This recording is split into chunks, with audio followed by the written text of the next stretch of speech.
Welcome. This module has been designed to raise your awareness of the risks and challenges associated with fire on board a boat. In any workplace, a risk of fire should be taken very seriously. However, on board a boat, a fire can quickly escalate, resulting in injury, and become a life-threatening event. Particularly given that escaping a fire may require you to abandon ship. All fires require oxygen, fuel, and heat to burn. Remove any of these three and a fire will not start. Remove any of these three and an existing fire will be extinguished. In this module, the response to a fire on board will be described. However, it is important to note that no two boats are the same, and no two fires are the same, hence this module only describes the fundamentals of dealing with a fire on board. This is why it is essential that on every boat you work on, the skipper provides you fire training relevant to that boat. If you detect a fire on board, the first action to take is to yell fire and ensure everyone is alerted. The next action is to locate and assess the state of the fire, as this determines what actions to take next. If the fire is in the engine room, the following actions may be necessary. Consider using a portable fire extinguisher or several extinguishers if necessary. Shut down the engine, close emergency fuel shutoff valves, and any engine room fans or sources of ventilation.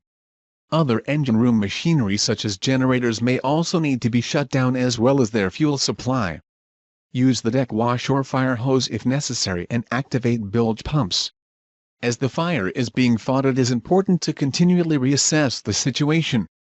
If the situation warrants it, a fixed fire extinguishing system may need to be activated.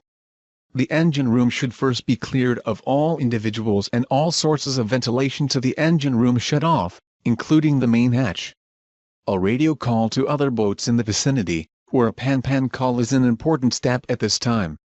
Note that re-entry into the engine room allows the entry of oxygen and could reignite the fire, so only enter the engine room if absolutely certain the fire is extinguished. Consideration should also be given to positioning the boat to minimize wind or oxygen to the fire.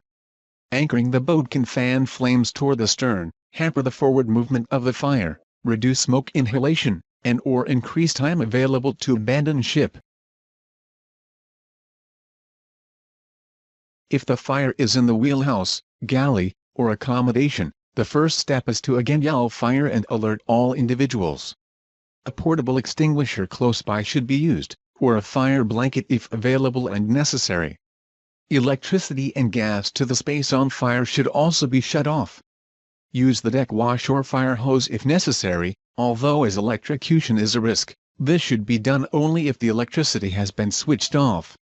Again, reassess the situation continually. Call for assistance if necessary or prepare to abandon ship. Finally, a fire on board is a highly stressful and potentially life-threatening situation. This is why regular fire drills are necessary on board to ensure all individuals know how to respond. For example, where fuel shutoff valves and engine room ventilation flaps are located and how to use them, where fire extinguishers are located, how to use them and which type of fire they are suited for, and how to prepare to abandon ship if the fire cannot be extinguished. Excellent. You have finished the module, so let's now review the material we have covered.